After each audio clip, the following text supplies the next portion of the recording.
Hello student, today we will discuss on a problem sliding contact bearing.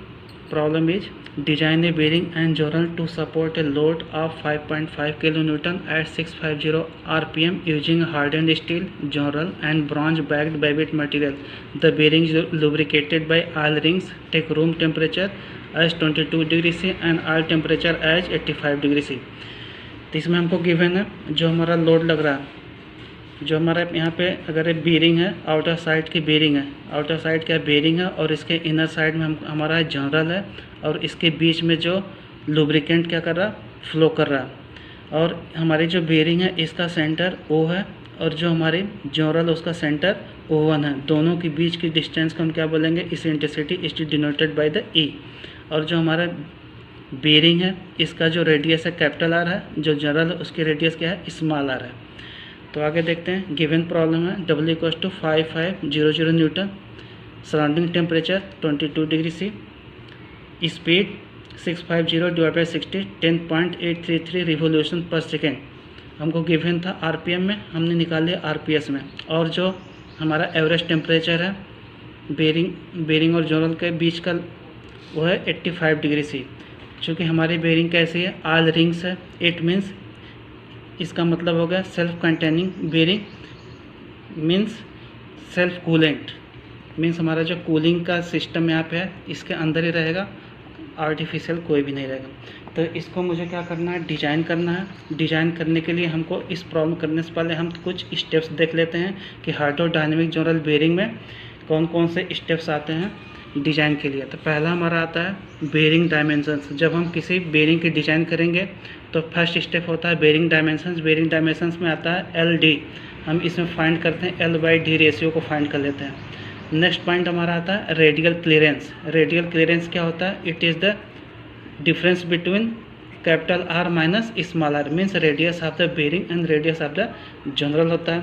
Minimum oil film thickness, अब यहाँ पे देख लीजिए इस डायग्राम को, ये जो हमारी ये जनरल है और ये बेरिंग है, इसकी जो मिनिमम डिस्टेंस होती है, जो मिनिमम डिस्टेंस है डिनोटेड बाय H0, इसका नाम होता है minimum oil film thickness. H0 से हम डिनोट करते हैं। नेक्स्ट स्टेप, फोर्थ स्टेप आता है यूनिट बेरिंग प्रेशर। इस पर कितना प्रेशर लग रहा है उसकी वैल्यू कितनी आती है, W/LD हो जाएगी। फिफ्थ स्टेप हमारा आ जाएगा कोएफिशिएंट ऑफ फ्रिक्शन, जिसको हम डिनोट करेंगे स्मॉल f से। नेक्स्ट पॉइंट है viscosity of lubricant denoted by mu, इसको फाइंड करेंगे हम सोमरफेल्ड नंबर से। नेक्स्ट स्टेप आएगा हमारा पावर लॉस्ट इन फ्रिक्शन, जिसको हम PFR Hg से डिनोट कर लेंगे। और नेक्स्ट स्टेप हमारा आ जाएगा सरफेस एरिया, जो हम HD से heat dissipation equals to heat generation के द्वारा हम इस हाइड्रोडायनेमिक जोनल बेरिंग में क्या करते हैं, फाइंड कर लेते हैं। तो एक आइए हम स्टेप बाय स्टेप हम क्या करते हैं, प्रॉब्लम को देख लेते हैं। तो फर्स्ट स्टेप हमारा हो जाता है बेरिंग डायमेंशंस। बेरिंग डायमेंशंस हम क्या करते हैं, हम चूज कर लेते हैं क्योंकि हमको यहाँ पे डायमीटर या लेंथ कोई भी वैल्यू दी नहीं गई है। तो दी नहीं गई है, इसको लिए हम क्या करते हैं L/D के रेशियो को हम क्या करते हैं 1 चूज कर लेते हैं। तो L/D = 1 हो गया। तो bearing permissible unit pressure, permissible unit pressure equal to क्या होता है, लोड अपॉन प्रोजेक्टेड एरिया, इसका नाम होता है प्रोजेक्टेड एरिया। जैसे हमारे पास ये बेरिंग है, ये हमारा हो गया बेरिंग हो गई, बेरिंग हो गया, ये हमारा जोरल, ये हमारा हो गया जनरल, जो इसमें करेगा मूव करेगा तो इसकी डिस्टेंस L है और इसकी डायमीटर कितनी है, D है। तो इसकी प्रोजेक्टेड एरिया कितनी हो जाएगी, L/D। तो बेरिंग प्रेशर इक्वल टू क्या हो जाएगा, लोड अपॉन एरिया L/D हो जाएगा, जिसको हम परमिसिबल यूनिट प्रेशर बोलते हैं। हमने लिया है L/D = 1, इट मीन्स क्या हो जाएगा, L = D हो जाएगा। तो हम यूनिट परमिसिबल यूनिट प्रेशर के क्वेश्चन का इसकी जो वैल्यू होती है इस बुक में दी है। अगर हम इस बुक को खोलें तो यहाँ पर आप देख लीजिए मशीन टूल के लिए, यहाँ पे मशीन टूल मेन बेरिंग के लिए इसकी वैल्यू कितनी आ रही है, 2 है। परमिसिबल बेरिंग यूनिट प्रेशर कितना हो जाएगा, 2 हो जाएगा। 2 = W/D², बिकॉज L = D। तो D² = W/2 = 550 डिवाइड बाई 2। अगर हम इसको डिवाइड करेंगे तो इसकी वैल्यू D की वैल्यू आ जाएगी 55.20 mm आ जाएगी। इसको हम जनरली कंसीडर करेंगे 60 mm कंसीडर कर लेंगे। हम क्यों कर रहे हैं, हम आगे स्टेप में इसको बता देंगे, ठीक है। नेक्स्ट हमारा आएगा एक्चुअल बेरिंग प्रेशर हमने क्या किया, परमिशन यूनिट प्रेशर ले लिया और हमने क्या किया, वैल्यू में चेंज कर लिया है। क्या किया, 55.0 को हम अप्रॉक्सीमेट लिया हमने 60, तो 60 हम देख लेंगे हमारा बेरिंग प्रेशर एक्चुअल में कितना आ रहा है। तो P इक्वल्स टू W/LD, तो 5500/60 × 60 इक्वल्स टू इसकी वैल्यू आ जाएगी 1.5278 न्यूटन पर mm²। किसकी आगे वैल्यू, एक्चुअल बेरिंग प्रेशर की। स्टेप 2 में हम देखेंगे क्लियरेंस के लिए एक देख लीजिए, इसकी वैल्यू होती है 0.0025 R हम लेते हैं। ये भी आपको डेटा, हर डेटा डिज़ाइन बुक में सब कुछ आपको मिल जाएगा। तो इसमें से हम दिखा देते हैं,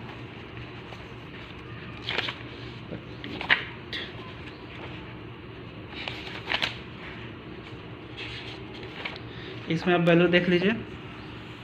जनरल मशीनरी बेरिंग के लिए 0.0015 R माइनस 0.0025 R तक, तो ये वैल्यू हमने क्या कर लिया, कंसीडर कर लिया 0.0025 R। तो इसमें R की वैल्यू कितनी हो जाएगी, D/2 हो जाएगी। अगर हम R की वैल्यू यहाँ से निकाल लें तो कितना हो जाएगा, 60/2 इक्वल्स टू कितना हो जाएगा, 30 वैल्यू हमने पुट कर दिया। तो C की वैल्यू कितनी है, 0.075 mm हो जाएगा। थर्ड स्टेप हम फाइंड करते हैं मिनिमम आल थिकनेस रेशियो। मिनिमम आल थिकनेस रेशियो हमको फाइंड करना पड़ेगा। इसके लिए हमको H0 मिनिमम आल थिकनेस, इसको H0 बोलते हैं। मिनिमम आल थिकनेस के लिए फार्मूला हमारा होता है 0.005 R। अब इसकी वैल्यू देख लीजिए, यहाँ पे इसकी वैल्यू वेरी करती है 0.002 से 0.0003 R तक होती है, लेकिन हम इसको एज्यूम थोड़ी सी बढ़ा लेते हैं, 0.005 कर लेते हैं। क्यों करेंगे, हम थोड़ा सा आगे आपको बता देंगे क्यों हम ऐसा कर रहे हैं। तो हमने क्या कर लिया, 5 ले लिया, मल्टीप्लाई किया 30 से, आंसर हमारा आ गया 0.075 mm हो गया मिनिमम आल थिकनेस। फिर हम निकालेंगे थिकनेस, मिनिमम आल थिकनेस रेशियो। तो मिनिमम आल थिकनेस रेशियो क्या होती है, H0/C। H0/C की वैल्यू हम पुट कर देते हैं। H0 इक्वल्स टू 0.0015 और C इक्वल्स टू 0.0075। और H0/C की वैल्यू कितनी हो जाएगी, 0.2 हो गई।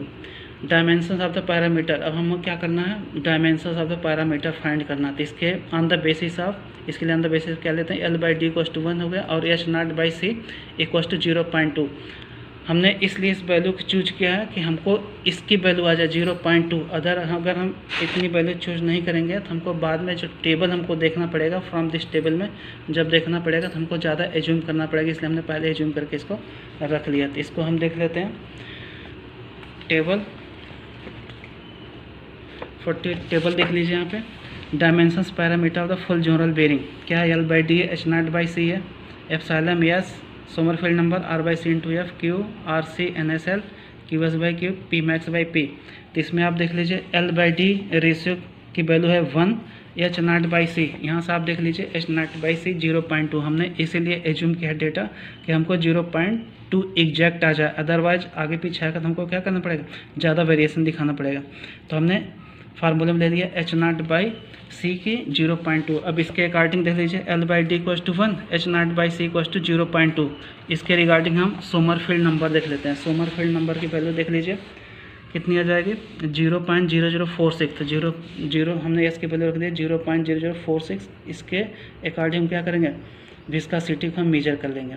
फिर नेक्स्ट हमारा कोफिशिएंट ऑफ फ्रिक्शन मुझे फाइंड करना है। तो कोफिशिएंट ऑफ फ्रिक्शन के लिए देखिए इसके लाइन में कोफिशिएंट ऑफ फ्रिक्शन RC/F की वैल्यू कितनी हो जाएगी, 1.70। तो RC/F इक्वल टू कितना हो जाएगा, 1.70 हो जाएगा, जहाँ से हम फ्रिक्शन कोफिशिएंट ऑफ फ्रिक्शन को हम फाइंड कर लेंगे। तो कोफिशिएंट ऑफ फ्रिक्शन अगर मुझे फाइंड करना, देख लीजिए coefficient of friction equal to क्या हो जाएगा, R/C × F इक्वल टू क्या हो जाएगा, 1.70 R। इसकी वैल्यू आप पुट कर दीजिए, R equal 30 × F divide by 0.07 equal to 1.70। F की वैल्यू आ जाएगी 4.25 × 10⁻³ अब हम आते हैं स्टेप 5 पे। स्टेप 5 किसके लिए, viscosity of lubricant and selection of all. तो विस्कोसिटी ऑफ लुब्रिकेंट के लिए हम फाइंड करेंगे म्यू। तो सोमरफेल्ड नंबर इक्वल टू क्या हो जाएगा, μNS divide by P × R/C whole square. S की वैल्यू हमको मिली है 0.0046। म्यू मुझे फाइंड करना, NS की वैल्यू हमको मिली थी 10.833 डिवाइड बाई P की वैल्यू थी 1.5278। कितना, एक्चुअल P, एक्चुअल प्रेशर था हमारा, एक्चुअल प्रेशर। R की वैल्यू 30, C की वैल्यू 0.075 होल स्क्वायर। तो इसको हम सॉल्व करेंगे, म्यू की वैल्यू हमारे आ जाएगी 39.3 × 10⁻⁹ न्यूटन सेकेंड पर mm²। इसको हम लिख सकते हैं 39.3 सेंटीपॉइज। अब हम आते हैं फ्रॉम द ग्राफ हम फिर देखते हैं ग्राफ हमारा कहाँ पे आता है।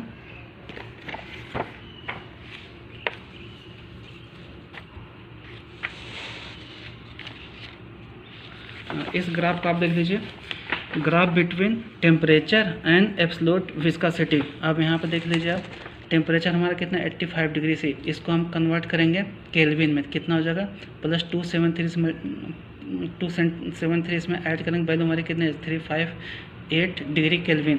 तब यहाँ वैल्यू आप देख लीजिए, अगर हम देखें यहाँ पे टेम्परेचर और एब्सोल्यूट विस्कोसिटी के बीच का ग्राफ, तो यहाँ पे 353 है और यहाँ 363 है, तो इसके बीच में कहीं 358 आएगा, तो 358 की लाइन ऊपर जाएगी और विस्कोसिटी हमारी कितनी है 39.3, तो इससे थोड़ी सी कम होगी 39.3, तो हमारी वैल्यू कहाँ पर आ जाएगी इस पे आ रही है। तो हमारा जो लुब्रिकेंट होगा, लुब्रिकेंट का SE कितना हो जाएगा 70 हो जाएगा, ठीक है। या तो हम इसको इंटरपोलर इक्वेशन द्वारा भी हम इसको सॉल्व कर सकते हैं। अब हमारा नेक्स्ट पॉइंट आ जाएगा पावर लॉस्ट इन फ्रिक्शन। अगर हमारी जो एक जोरल है बेरिंग अगर क्या कर रही है रोटेट कर रही है, तो इसमें कितना पावर लॉस होगा। चूँकि हमारा क्या अगर इसमें रोटेट करेगी तो इसमें क्या होता है, इसमें हीट डेवलप हो गई, हीट डेवलप हो गई तो हमारा कुछ ना कुछ पावर लॉस होगा। तो पावर लॉस कितना हो जा रहा है, पावर लॉस के लिए फार्मूला है 2π/NS × FWR डिवाइड बाई 10⁻60। तो हमको 2π की वैल्यू पता ही है, NS की वैल्यू पता है, F की वैल्यू पता है, कैपिटल W की वैल्यू पता है और स्मॉल r की वैल्यू पता है। 10⁻6 हम डिवाइड करेंगे तो हमारी वैल्यू आ जाएगी power lost in friction equal to 0.0477 kilowatt. अब हमारा चूँकि हाइड्रोडायनेमिक बेरिंग में क्या है ऑयल रिंग्स है, तो इसमें कोई भी हीट किस में कन्वर्ट हो जाती है, जनरेशन में कन्वर्ट, हीट जनरेटेड, इतनी जो पावर लॉस होता है उतना क्या होती है हीट जनरेट हो जाती है। तो हीट जनरेट या हीट डिसिपेट हो जाती है। तो इसकी वैल्यू कितनी हो जाएगी PF equal to 0.047 equal to heat generated और हीट डिसिपेटेड।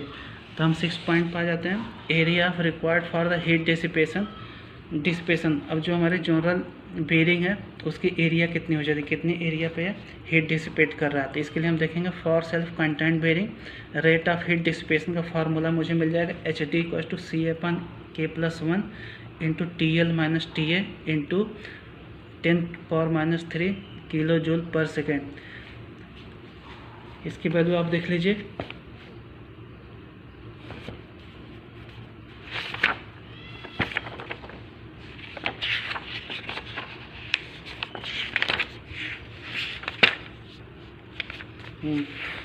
तो C की वैल्यू हमारी क्या होती है combined heat transfer coefficient of radiation and convection हो गया। TL क्या हो जाएगा एवरेज टेम्परेचर हो जाएगा और TA क्या हो जाएगा सराउंडिंग टेम्परेचर। तो K की वैल्यू आप चूज कर लेंगे, यहाँ से हम पहले हम C की वैल्यू चूज कर लेंगे। C की वैल्यू कितनी हो जाएगी 15.3 वाट पर मीटर स्क्वायर डिग्री से फॉर एवरेज डिजाइन प्रैक्टिस के लिए हो जाएगी। और K की वैल्यू आप यहीं से चूज कर लीजिए, K की वैल्यू हमारी हो जाएगी 0.5 to 1.0 for oil rings with steel air. हमने क्या चूज कर लिया K को 0.5 और C को हमने चूज कर लिया 15.3। तो हमने क्या किया नॉट टू अवॉइड हीटिंग, हमारा क्या है अवॉइड हीटिंग करना, तो Hg इक्वल टू क्या हो जाएगा HD हो जाएगा। तो Hg इक्वल टू किसके बराबर हो जाएगा पावर लॉस इन फ्रिक्शन। तो power loss friction equal to कितना CA/K+1 TL - TN 10⁻³ kilo joule per second. तो CA की वैल्यू कितनी हो जाएगी 15.3 into A divide by K+1 0.5 + 1 TL equal to 85 minus T equal 22 10⁻³ PF जो हमारा पावर लास्ट इन फ्रिक्शन यहाँ पे दिख रहा था, पावर लास्ट इन फ्रिक्शन 0.477 हमने वैल्यू पुट कर दिया और सॉल्व करेंगे तो हमको इसकी एरिया वैल्यू ये आ जाएगी। तो हमारा क्या हो गया डिजाइन के लिए हमें इतनी पॉइंट्स मुझे चाहिए 7 पॉइंट, तो हम क्या कर सकते हैं बेरिंग के डिजाइन कर सकते हैं फॉर दिस प्रॉब्लम। ठीक है स्टूडेंट, अगर कोई प्रॉब्लम हो तो आप मुझे कमेंट बॉक्स में मार्क कर दीजिएगा। Okay thank you.